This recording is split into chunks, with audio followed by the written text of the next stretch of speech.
Hello everyone, welcome to my YouTube channel teacher Sakshi. तो आज जिस टॉपिक को लेकर आई हूँ वो है नेचर ऑफ एजुकेशन। नेचर का मतलब है स्वरूप, स्वभाव। अब हमने एजुकेशन के स्वभाव के बारे में बताना है। आइए जानते हैं नेचर ऑफ एजुकेशन के बारे में।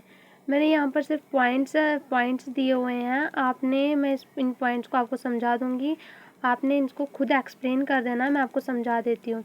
तो पहले स्टार्ट करते हैं। एजुकेशन जो है, education is a systematic process of acquiring knowledge. Education एक पूरा सिस्टमैटिक प्रोसेस है हमारी नॉलेज को गेन करने का। फिर वो एक्सपीरियंस हो, हमारी आदतें हों, हमारे एटीट्यूड्स हों, इन सबको एक्वायर करने का एक सिस्टमैटिक प्रोसेस है। तो आगे following points describe the nature of education. अब आगे कुछ पॉइंट्स हैं जिनको हम एक्सप्लेन करेंगे डिटेल में। तो पहला है education is a modification of behaviour. इसका क्या मतलब है? ये हमारे बिहेवियर को मॉडिफाई करता है।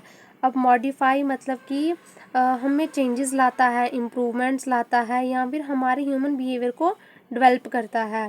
तो आप अपनी लैंग्वेज में लिख सकते हैं, मैं आपको इसमें मोटा मोटा जो समझा देती हूँ। अगला जो पॉइंट है वो है education is a life long process. Life long process भी कह सकते हैं हम इसे। ये एक कॉन्टीन्यूस प्रोसेस है जो कि जिसमें देयर आर नो गैप्स आते हैं या फिर नो ब्रेक्स आती हैं हमारी लर्निंग में। ये एक ऐसा प्रोसेस है जो डेवलपमेंट लाता है हमारी, फिर वो इन्फेंसी स्टेज से ओल्ड एज तक हमारे डेवलप करता है। बर्थ से शुरू होता है और टिल डेथ तक ये प्रोसेस जो है वो चलता रहता है। आगे थर्ड पॉइंट जो है वो है education is a dynamic process. अब डायनामिक का मतलब है एवर चेंजिंग प्रोसेस, हमेशा बदलते रहने वाला प्रोसेस। अब एजुकेशन क्या है? वो according to the changing conditions, अपनी अपनी कंडीशंस के दौरान वो जो है वो बदलता रहता है। फिर उसमें क्या क्या आता है? हमारा टाइम आ जाता है, प्लेस आ जाती है और सोसाइटी आ जाती है। तो इसलिए इसे एजुकेशन जो है वो एक डायनामिक प्रोसेस भी है। आगे फोर्थ पॉइंट है एजुकेशन इज़ अ पर्पोजिव। अब पर्पोजिव का मतलब है कि एजुकेशन जो है वो पहले से प्लान भी होती है और पर्पसफुल एक्टिविटी होती है जो कि एक सिस्टमैटिक तरीके से प्लान की गई होती है। क्यों प्लान की होती है? लर्नर्स की हेल्प के लिए, जिससे कि वो अपने गोल्स को रीच कर पाएँ। अगला फिफ्थ पॉइंट है एजुकेशन इज़ होलिस्टिक। अब होलिस्टिक का क्या मतलब है? होलिस्टिक को हम ऑलराउंड डेवलपमेंट भी कह सकते हैं। अब इसमें हमारी कौन कौन सी डेवलपमेंट आ जाती हैं? फिजिकल डेवलपमेंट आ जाती है, मेंटल, सोशल, इमोशनल, वोकेशनल। तो ये क्या करता है? स्पेसिफिक पार्ट्स हमारे ह्यूमन एक्सपीरियंस को, इन सबको डेवलप करता है। आगे है education is a multi disciplinary.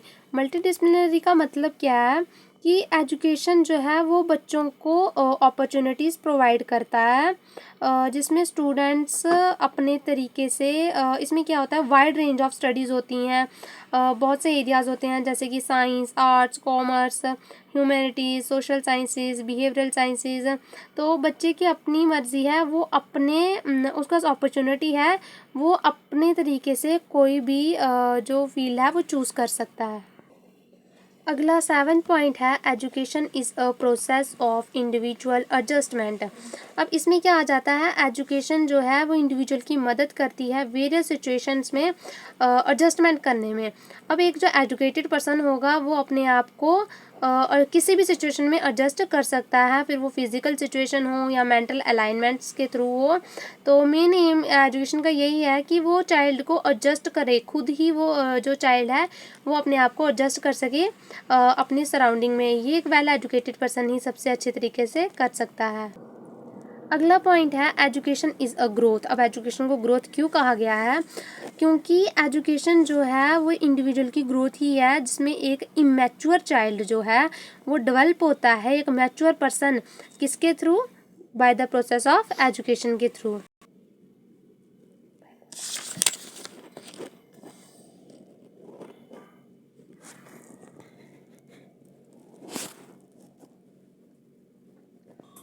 अगला 10th पॉइंट है education is a bipolar process. Bipolar process में बाई का मतलब आ गया, ये जो बाई है, बाई का मतलब आ गया दो। अब इसमें एजुकेशन का टीचर और पीपल, इन दो के साथ रिलेशन होता है। फिर वो मीनिंगफुल सिचुएशंस में इनसाइड हो या फिर आउटसाइड हो क्लासरूम के, तो एजुकेशन का एक टीचर के साथ होता है और दूसरा प्यूपिल के साथ रिलेशन होता है। आगे लास्ट में एजुकेशन को ट्राइपोलर प्रोसेस भी कहा गया है। अब ट्राइपोलर प्रोसेस इसे इसलिए कहा गया है